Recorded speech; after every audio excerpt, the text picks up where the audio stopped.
About a year ago, our family watched a movie called Yes Day. Has anybody seen it?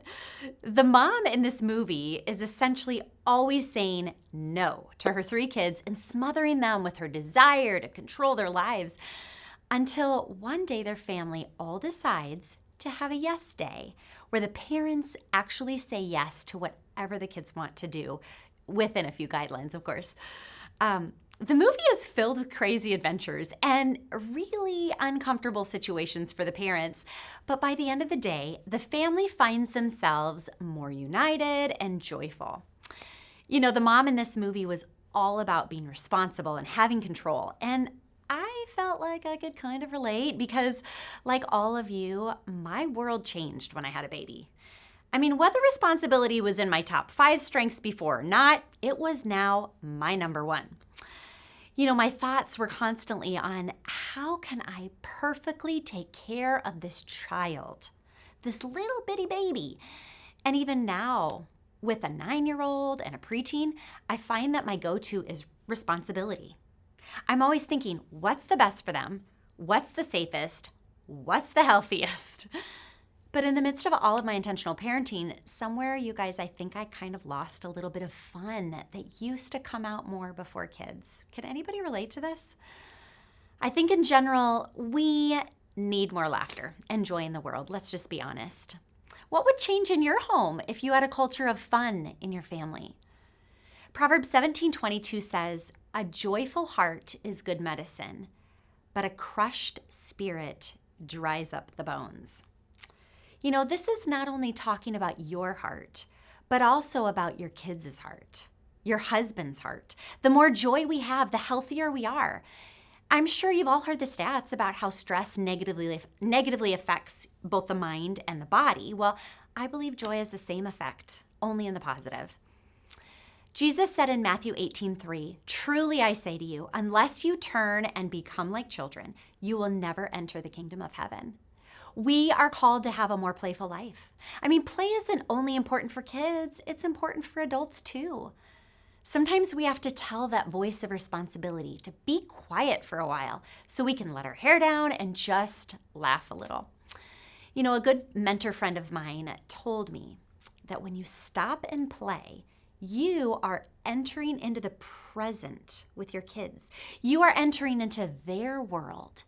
And when you enter into their world, they feel seen and known and valued. Quite honestly, being intentionally present is a bit of a theme for me these days, and I think it's because there are so many things to distract me from being present with my kids. All my responsibilities for our family are distracting. All of my responsibilities for our home, for ministries I'm involved in, for our school, plus there's my phone with texts and emails and apps, and you guys, now we even have a puppy. But I know that time is fleeting, and I don't want to look back to the younger years of my life and say, if only. I want to prioritize my family now. And part of doing that for me is to stop the rushing and just embrace the fun and enjoy the moment. Quite honestly, even when I don't feel like it.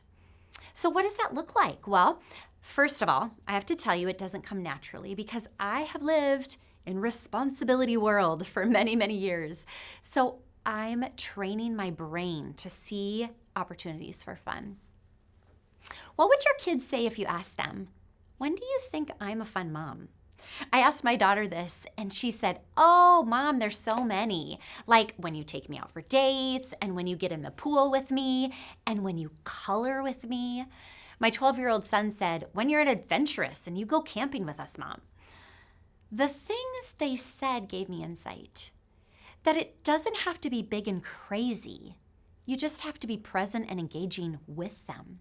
I don't have to create a Spartan obstacle course, for example, in our backyard every day with a homemade climbing wall and water balloons that catapult out of our treehouse and a mud pit that the kids have to army crawl through to be a fun mom. I literally can sit and color with my daughter at the kitchen table to be a fun mom. So if you're feeling any stress that your life has to radically change, it doesn't. It's more about the intentionality of it all and being present. Psalm 128, 1-3 from the Passion Version says, How joyous are those who love the Lord and bow low before God, ready to obey him. Your reward will be prosperity, happiness, and well-being. Your wife will bless your heart and home. Your children will bring you joy as they gather around your table. As much as I want to be the catalyst for joy in our home, the truth is I'm not. The foundation of joy isn't just doing cool things with your kids. It's actually loving the Lord, honoring him, and obeying him according to the word. Happiness is a reward for this. And not only will you be joyous, but you will also be a blessing to your family, and your children will bring you joy. Let me just say that again in case you missed it. Your children are created to bring you joy. Now, I know it doesn't always feel that way. Let's be honest. Relationship dynamics with your kids can be so hard. But it's important to know how God actually designed the family to be. Galatians 5:22 says, "The fruit of the Spirit is joy. Joy is the evidence of a life full of the Holy Spirit." This is a promise he has made, so just receive it. Look for it. Thank him for it. And from there, you start pursuing being a fun mom. Don't put the cart before the horse, okay? Pursue God first, then get creative and intentional. So how could you create a culture of creativity within your home to foster fun? Well, I don't know about you, but my kids love to ask me to do lots of things. And 9 times out of 10, they aren't just asking if they can do it, they're asking if I'll do it with them. Now, truth be told, I can't always drop what I'm doing and say yes, nor do I really always want to. But I can say, yes, we can make that happen. The important thing, though, is actually writing it down, just a little tip, so that I can follow through with my promise. At least for me, I've learned that. And if you can say yes right away, do it. Just 2 days ago, I said, yes, you can build a giant tent in our living room. Yes, you can put marshmallows in your hot chocolate. And yes, I will go buy you those unnecessary but desired scented felt tip markers at Target. Now, did I want the work of cleaning up from the tent and the explosion of the pillows and blankets and sheets? No. Truth be told, it's still not cleaned up yet, 2 days later. Do I like it when my kids have bad sugars? No. Did my daughter need the scented markers? No. But I'm so glad I said yes, because all those things brought joy into our home. And do I say yes every time they want something at the store or something unhealthy for them? Absolutely not. But sometimes I have to remind myself to let go of control a little bit. A mentor friend of mine once told me, if you keep all the control, you choke yourself and your family. So when I can let the kids decide or do what they want to do instead of what I want to do, there's freedom and fun. And if their suggestion is something that you just really don't want to do, then just suggest something else that you do with them instead. So here's a question to think about. How engaged are you in experiences that you have together with your kids? Are you watching your kids experience something, or are you experiencing it with them? I really want to challenge you. Play with your kids, no matter what age. And don't just play for them. Play for you. Even though you're an adult with responsibilities, you can still be a fun mom, fun for them and fun for you. I'm not saying you have to play with them all the time, but when it works, just do it. Last summer we went to a family camp with a whole bunch of families from our school. And on the last day we were there, they had an activity that involved a water slide and inner tubes. So there's this giant, steep, grassy hill. I want you to envision this. And it had a janky homemade slide on it made of a long sheet of black plastic. And the staff there, they turned the water hose on, and then they put some kind of soap. I have no idea what it was. And it made it super slippery. And then everyone would grab a black inner tube, and pretty much they'd pray for their life and cruise down this super steep hill. Now, it was quite the entertainment just to watch as the kids would all grab the tubes and get in line for this great adventure. And most all the parents would be standing on the sideline and cheer and take pictures and, enjoy the beautiful sunny day. Which, of course, is exactly what I wanted to do. A little reprieve from the hustle and the bustle of camp and just a little time to relax, soak up the sun. But what did my 8-year-old do? She asked me to come down the slide too, of course. Now, up until this point, I hadn't seen any other parents doing it, so I kind of felt like I had a pretty solid case to just stay on the sidelines and watch. I was pretty sure that the water was really cold, and I had no idea how bumpy that hill would be going down, how it would affect my back, all the things. Or what if I was heavier than the kids that were going down and I'd actually go airborne from the momentum? But I decided in that moment that I wanted to be a fun mom, and even though I didn't feel like it, I said, all right, sure, Ellie, I'll grab a tube. You will? She said. I think both her and I didn't expect me to say that. So before I knew it, I was in the front of the line with my tube in hand. And after I said my little prayer, I jumped on that tube, and even though I didn't want to, I went down that hill, and the whole way down I yelled, I'm a fun mom! I'm a fun mom! At the top of my lungs. No joke. And then you know what? I walked up and I did it again and again. And it really was so much fun. But not only was it fun, my kids loved to recount that story over and over again. Mom, remember when you went down the water slide at camp and you yelled, I'm a fun mom? That was the best. I think they have more fun remembering that part than even how much fun they had going down the water slide themselves. I'm telling you, friends, the more you let go, the more you get back. And it is an investment. But I want to encourage you to lean into that and invest in things that you like to do.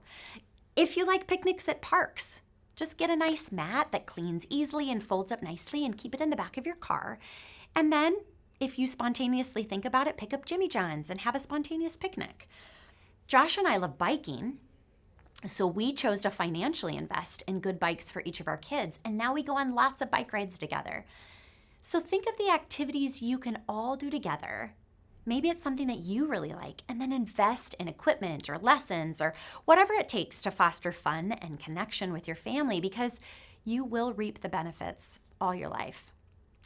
Now, the truth is, though, there are many days where it feels long and hard. The kids are arguing and you're exhausted and things aren't going the way you had expected.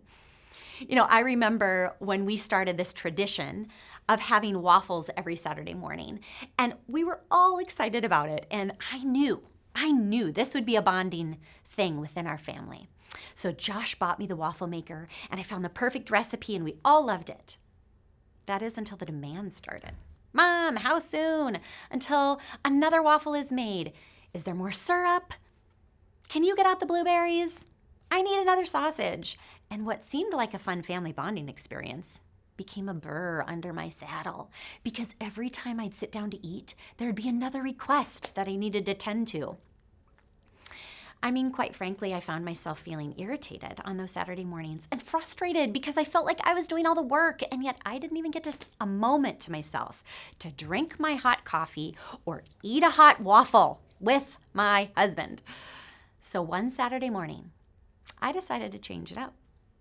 I put on my apron, I made waffles, and when the kids came out asking when they'd be ready, I said, hello and welcome to Mama's Waffle Cafe. I'd always do it in some kind of accent, really whatever came out that day, and sometimes it even changed right in mid-sentence. And I said, you've come at the perfect time. I'm so glad that you are here and happy to serve you. What can I get you first? A waffle? Some sausage? Would you like some blueberries? Maple syrup? Now, as far as me making the waffles and getting all the extras and taking all the requests, honestly, nothing changed. But inside of me changed. And that changed the atmosphere. What used to be irritating became fun and a joy, all because I embraced the situation instead of wanting it to just be something that it just wasn't. Now my kids are older and they're more helpful and less demanding, and I actually do get to sit down and drink my hot coffee and eat my waffle, and I don't actually need to do Mama's Waffle Cafe, but you know what? Sometimes I still pull it out. Why? Because it's just fun, that's why. So this is going to be a good summer, friends. It is. And, I just have to say, although this is our last YouTube video and the last Gather Group meeting for this season, I just encourage you, don't check out. Stay connected to your tribe of friends, meet some new friends, maybe lead a summer small group, and just choose to be a fun mom this summer. Whether you're speaking in funny accents or maybe building tents in your living room, you will see the fruitfulness from it all. All right, love you all. We'll see you back here in the fall.